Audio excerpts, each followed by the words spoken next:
Oh, hamburger juice. It's your boy, Smoke Screeners Prime.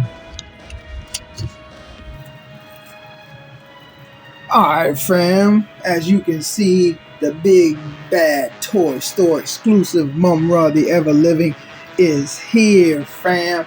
And the first thing we're going to do is hit you with the slow motion. I gotta say fam, this black and red with some silver really makes this Mumm-Ra very, very intimidating fam. I got to say he looks very, very intimidating. I forgot to put his cape on fam, but that's good because you got to see how he looked in the back without the cape. And now we're gonna hit you with the slow motion one more time so you can see the cape. And what I did was I swapped it to where the black is on the outside compared to the other Mumm-Ra. I have the first one where the black part is on the inside, mainly because he's mostly black. Of course you see the red, but I wanted to give it a little bit more pop, and the black, when I put it up on there, it didn't match up. Now there are a couple of things that are different with this Mumm-Ra compared to the first one. The first thing is the packaging.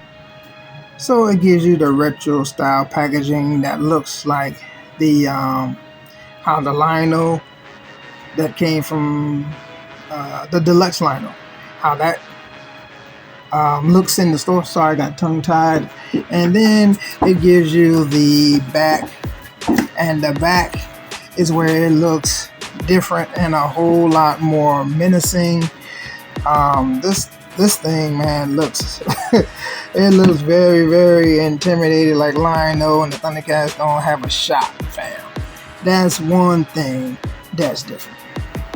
Next thing are the accessories. He comes with more accessories than he did before with the regular Mumm-Ra.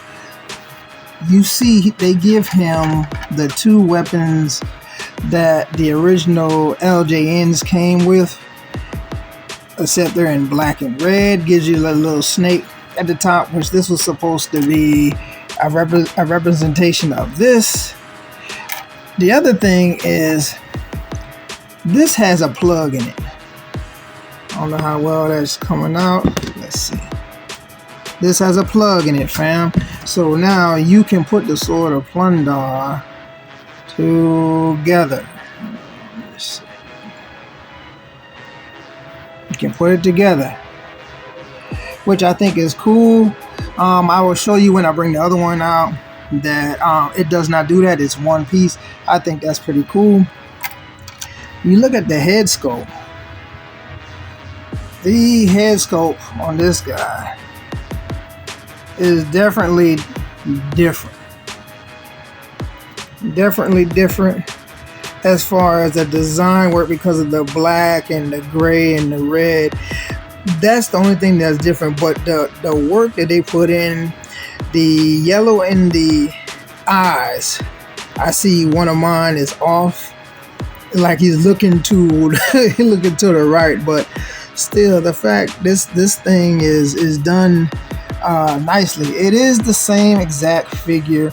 It's just the colors of the red, black, and gray that make it pop. And this figure, fam, if you were a little nervous about Mumm-Ra before, if the Thundercats was nervous about Mumm-Ra before, man, they should be shaking all through their fur now. Because this guy should scare the mess out of anybody, fam. Again, this is the Bbts exclusive, and again, it's the exact same fig. Let's do a couple of comparisons with some other Mumm-Ras.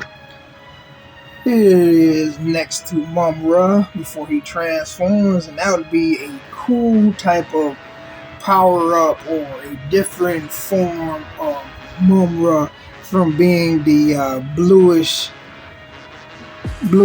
greenish color to a all black and red. I think that's very intimidating. Alright, so this is what you want to see. You want to see these two guys together. As you can see, they look exactly the same except for the colors. If you've seen this Mumm-Ra on the right, it's the same thing from this guy. The only difference, once again, is you can screw in the Sword of Plundar on the Mumm-Ra on the left. And also what I noticed is that back here, there is no hole right there where you could plug this part in. They don't have one. Usually there's a hole. Well, the other Mumm-Ra had a hole where you could plug that in, but what you can do is just take that, kind of prop it back there.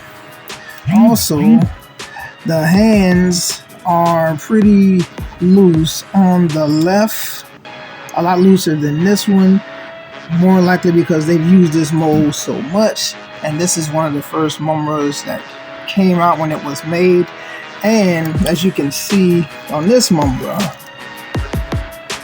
there's a hole right there. I was messing with this and dropped the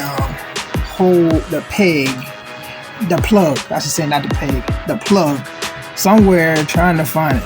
But not worried about this going anywhere, even though it's hanging lower right now, because I glued the cape on, because these little pieces right here, that's not going to get it to keep on. It's not hooked enough. This one's not at, well, it's a little better, but it's still not hooked enough to keep it there. And over here on this one, it's even less. So again, that one is glued as well. Now I had to heat these his hands. I had to heat his hands up because they were so tight, and there's no way I was gonna be able to get those weapons in, Sword of Plundar, or even these smaller versions and knives. So it's just one of the things. You had to heat them up. I had to heat up the arms a little bit as well because it was tight. But it is what it is. I just got Cobra Commander today with the shiny mask, and I had to heat him up too, fam. So it is what it is. People making a big deal about stuff that's heated up. You still got to heat up other things. So I don't know what the deal is with that. But it is what it is. But this is how it looks with that. And I'm going to give you one more shot. If you're wondering why I got that big giant one, this was the only Mumm-Ra I had for a long time before. Long time before they made this other Mumm-Ra. So tell me what you think, fans. A pass or a grab like a fat kid in dodgeball. I'm out, baby. And don't forget to like and subscribe.